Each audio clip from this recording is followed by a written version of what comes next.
Salam sehat Sobat Budi Rahayu. Puasa Ramadan sedang dijalankan oleh seluruh umat muslim.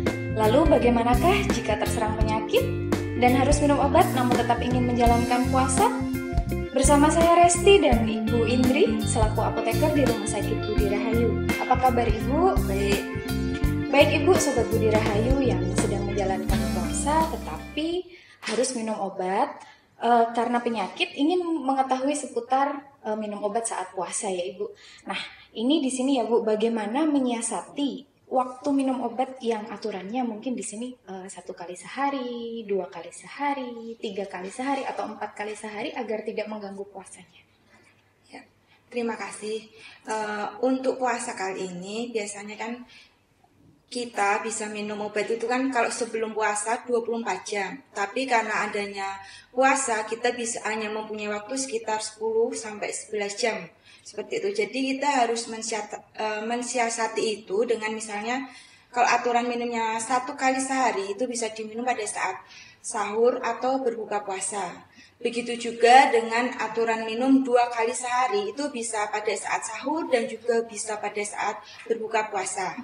Kalau diminum 3 kali sehari biasanya itu adalah pada saat sahur dan juga nanti buka puasa dan juga malam menjelang tidur atau biasanya jam 11 malam. Kalau 4 kali sehari biasanya itu dari berbuka puasa itu sekitar jam 6, terus nanti sekitar jam 10, terus jam 1 malam dan juga pada saat sahur atau sekitar jam 4, seperti itu. Oke. Kemudian Ibu, apakah itu akan mengganggu efektivitas untuk manfaat obat tersebut Ibu?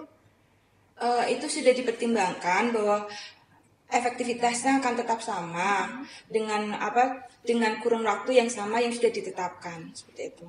Oke, baik begitu. Ibu, nah di sini nih mungkin ada yang penasaran juga nih dan pasti akan bertanya ya. Untuk obat-obat yang diminum sebelum makan Ibu, nah bagaimana sih sebaiknya waktunya, berapa menit sebelumnya atau bagaimana seharusnya anjurannya itu seperti apa Ibu? Ya, kalau untuk obat yang sebelum makan biasanya itu setengah jam atau 30 menit sebelum mengkonsumsi makan besar, seperti itu. Jadi sembari berbuka kita kan minum air putih ya, seperti itu, terus baru minum obat, setelah itu baru setengah jam kemudian baru makan. Oke, berarti di sini patokan waktunya 30 menit ya Bu ya? 30 menit. Kita sepakat ya 30 menit waktu sebelum makan. Nah itu baru nanti 30 menit sebelum itu baru untuk minum obat ya Ibu ya. Oke, nah sekarang Bu itu kan untuk waktu yang sebelum makan. Nah kalau untuk yang minum obat sesudah makan, nah sebaiknya itu bagaimana ya Ibu? Kalau sudah makan biasanya itu kan berarti sudah sahur atau sudah berbuka puasa. Kasih jeda 5-10 menit baru kita minum obat. Oke, baik. Berarti di sini patokan waktunya ada ya Bu ya. Nah Bu, ini mungkin teman-teman atau sobat-sobat Budi Rahayu yang di luar sana juga ingin mengetahui nih. Saat kita minum obat, minuman apa sih yang sebaiknya dihindari agar daya serap obat tersebut bisa baik untuk tubuh gitu kan? Mungkin ada obat minum-minum tertentu yang tidak diperbolehkan untuk minum obat ya Bu ya. Ya, kalau saya rasa obat itu sangat baik diminum dengan air putih karena kan dia netral ya. Jadi itu tidak mempengaruhi penyerapan obat. Yang sebaiknya dihindari adalah jelas susu, kopi dan teh itu kita hindari dulu supaya tidak mengganggu penyerapan obat kita. Oke, nah itu Bu, mungkin poin itu ya, sobat-sobat Budi Rahayu mungkin di sini ya yang perlu digarisbawahi itu ya minuman apa yang harus dihindari, yang kadang mungkin masyarakat di sini kadang masih belum pas ya Bu, belum mengerti dengan betul minuman apa yang harus dihindari Ibu. Baik Bu Indri, nah di sini mungkin ada pertanyaan ya tentang penggunaan antibiotik. Bagaimana sih sebaiknya penggunaan antibiotik itu? Ya, terima kasih. Untuk antibiotik itu harus sesuai dengan resep dokter dan kita tidak boleh membeli sembarang antibiotik itu di apotek ataupun di toko obat tanpa resep dokter, seperti itu. Jadi kita akan mendapatkan antibiotik itu benar-benar karena kita periksa ke dokter dan dokter meresepkan antibiotik itu. Penggunaan antibiotik itu harus diminum sampai habis. Oh gitu. Nah ini nih Bu, yang mungkin perlu digarisbawahi. Nah kadang pasien-pasien atau sobat-sobat Budi Rahayu mungkin ya yang di luar, kadang sudah merasa badannya udah nyaman, udah enak, aku udah sehat gitu. Nah tiba-tiba obat ini dihentikan, antibiotiknya dihentikan sendiri gitu. Nah bagaimana itu Ibu menanggapinya? Ya, seharusnya tidak boleh. Jadi antibiotik itu memang harus sampai habis, karena kalau dihentikan kita nanti akan terjadi resisten untuk antibiotik seperti itu. Dan kita tidak tahu apakah infeksi itu masih ada di dalam tubuh atau tidak, kan kita tidak tahu. Jadi khusus untuk antibiotik itu biasanya tertera di etiket itu harus ada kodenya sampai habis, dan kita harus wajib mematuhi aturan itu. Jadi untuk antibiotik diminum sampai habis. Nah, ini nih Sobat Budi Rahayu, di sini ya poinnya. Jadi untuk antibiotik ya memang harus dihabiskan ya Bu Indri ya, gitu ya. Walaupun sudah merasa sehat nih, sudah merasa badannya udah sehat nggak apa-apa gitu, tapi tetap harus dihabiskan ya Bu di sini, karena untuk menghindari terjadinya resistensi obat.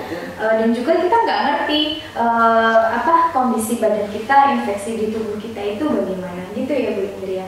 Bu, ini nih ada beberapa obat yang tidak melalui saluran cerna atau mulut ya, tetapi mungkin waktu puasa ini tetap harus dikonsumsi oleh masyarakat yang memang harus meminumnya ya Bu.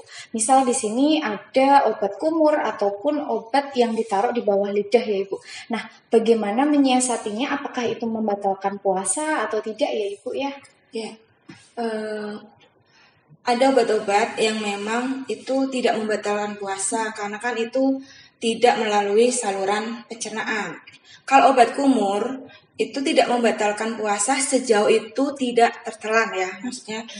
Jadi kita jangan kumur-kumur terus kita telan. Kalau seperti itu akan membatalkan puasa. Tapi kalau kumur-kumur terus kita buang, saya rasa itu tidak membatalkan puasa. Terus untuk obat-obat yang harus diminum di bawah lidah seperti ISDN, mungkin teman-teman juga bisa isosorbidinitrat mungkin yang obatnya biasa kita singkat ISDN itu biasa ditaruh di bawah lidah. Itu juga tidak membatalkan puasa karena dia langsung diserap sama pembuluh darah. Jadi kita tidak melalui mulut ataupun saluran pencernaan. Begitu juga dengan tetes mata, tetes di telinga, seperti itu tidak membatalkan puasa. Oke, nah ini nih yang menarik ya Sobat Budi Rahayu. Mungkin kadang ada ya yang kita ibaratnya enggak, ini apa sih membatalkan puasa apa enggak? Nah ini di sini penjelasannya.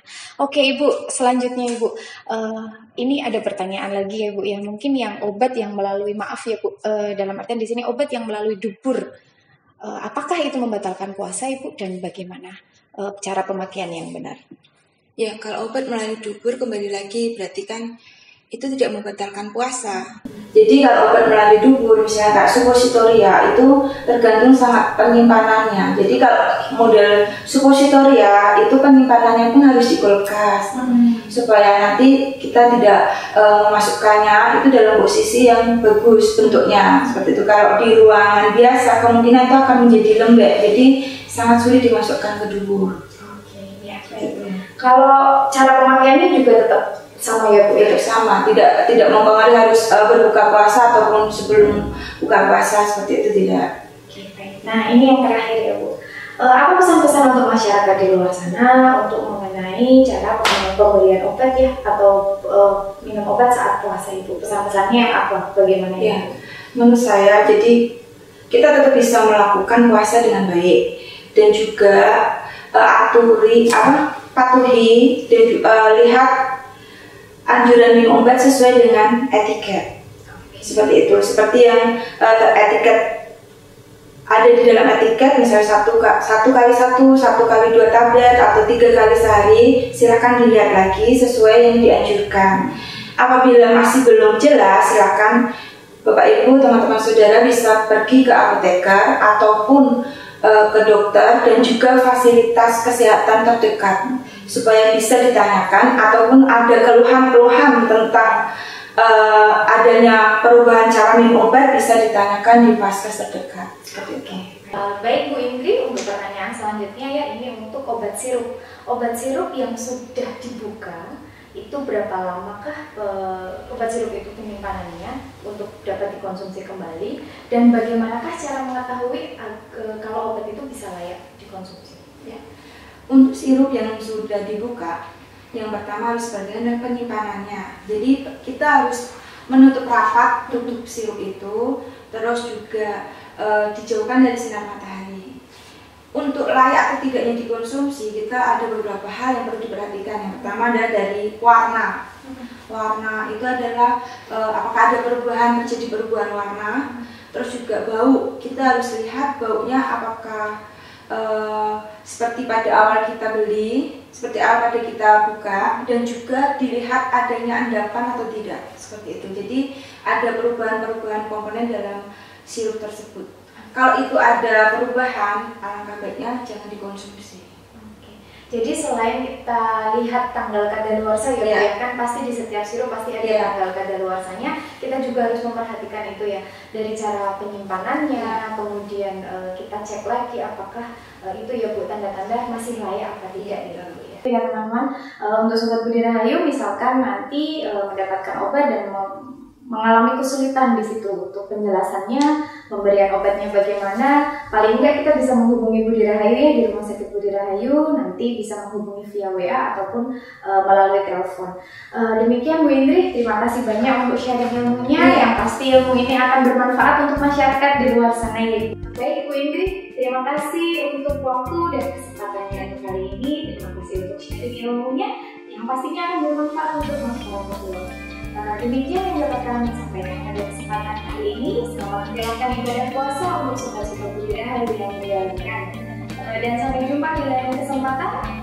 Saya Aristi, saya Alka Indri. Salam sehat.